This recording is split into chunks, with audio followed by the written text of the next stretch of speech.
When you believe and expect that you are capable of handling anything and a mental capacity, when you know that in your heart and in your soul, then you no longer begin, you no longer continue to think like a victim. Your emotional capacities, this is something that people victimize themselves with over and over and over again every single day. Again, notice the emphasis. People victimize themselves. Other people will only victimize you if you allow them to, and I'll speak more about that later.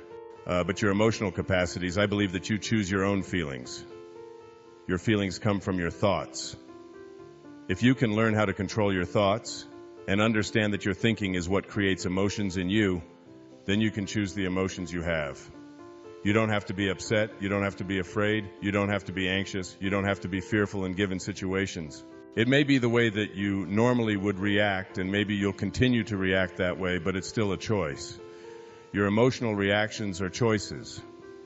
When you know that, then you'll be able to catch yourself when you find yourself immobilized or out of control or being pushed around or victimized by your own emotional reactions.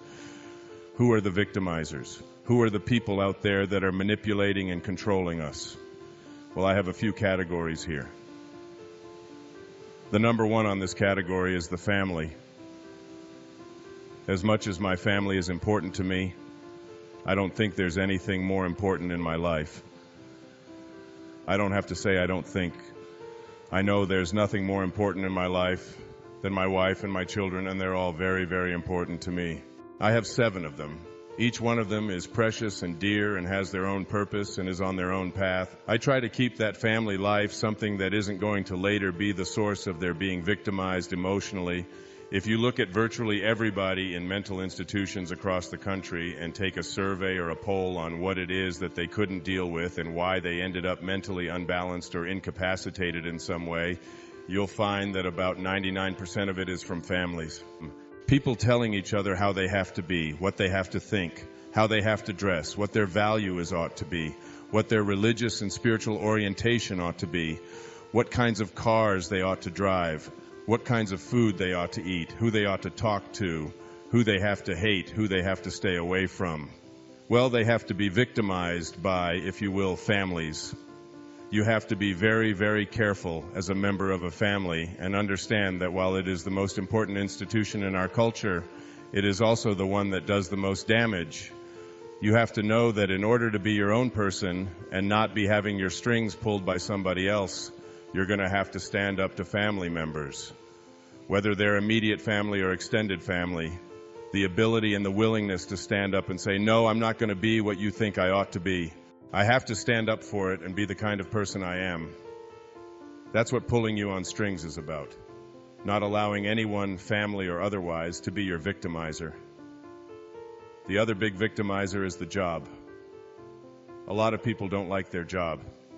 A lot of people feel that they're not pursuing their bliss, they're not following their own purpose and why they're here.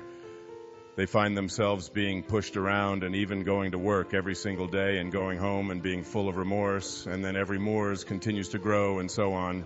If you feel victimized by your job, then you have to take some time to ask yourself why you're allowing yourself to stay and do things that don't make sense to you or don't fit in with.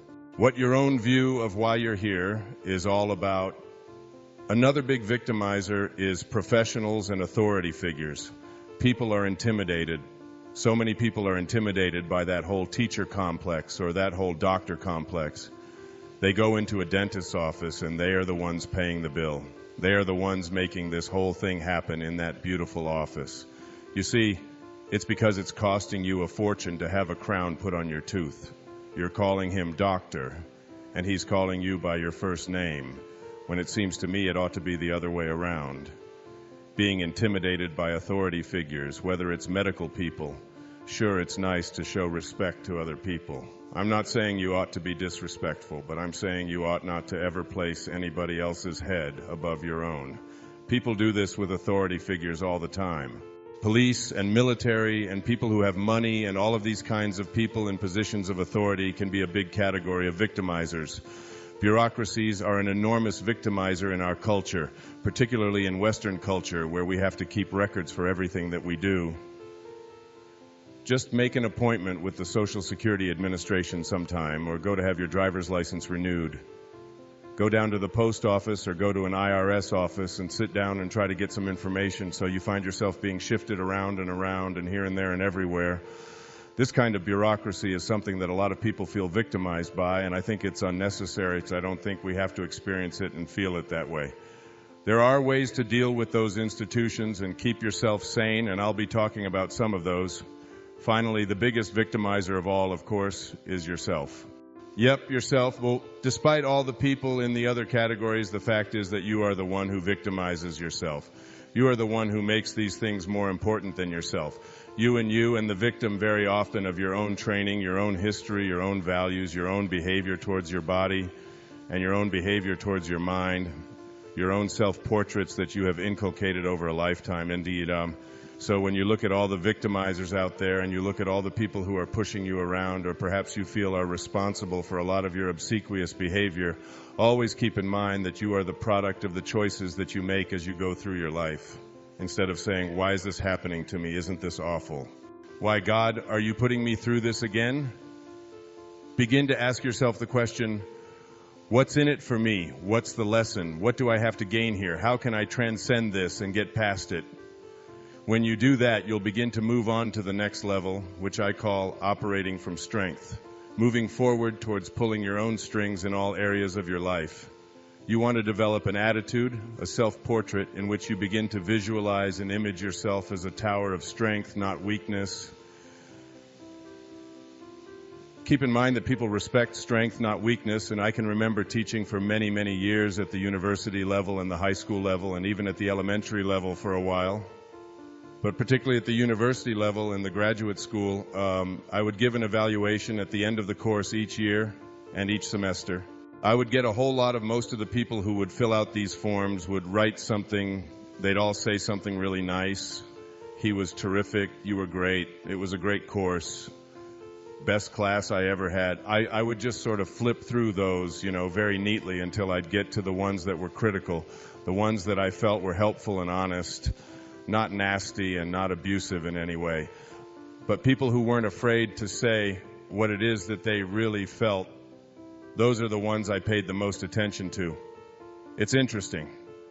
When you are looking for an honest opinion, when you really want help, you're going to go to a person who is not afraid to tell you the truth. You know who the people are that you can go to when you want to be stroked or when you want to be made to feel better. When you need help and you need an honest, straightforward, truthful answer, you'll respect strength, not weakness. Weakness is making somebody say the thing that makes somebody else feel good.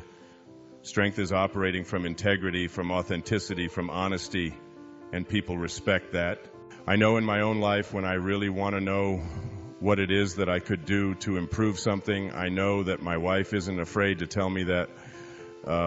There's a lot of people people who work for me who don't want to tell me that, who are going to tell me the things that are going to make me feel good and make them look good and so on. But I know that my wife Marcy will not be afraid to tell me, this is what you have to do, or this is what's missing. Sometimes I don't even like it. Sometimes I rail against it. But I always go to her when I want help, when I want assistance, because I know that she's not afraid to tell me the truth. So, people respect strength. People don't respect weakness. That's something that you have to learn if you're going to be pulling your own strings in your own life. Operating from strength really means operating from effectiveness in your life. It's almost like you have to develop a code of non-victim ethics for yourself that says, I am a valuable, important, significant, divine creation. I am here for a very short time. While I'm here in form, in the physical body that I'm in, I am entitled to fulfill the purpose or the destiny that I have been assigned. While I'm here, I believe in that, and I'm here for a purpose, and I'm going to get my life on that purpose.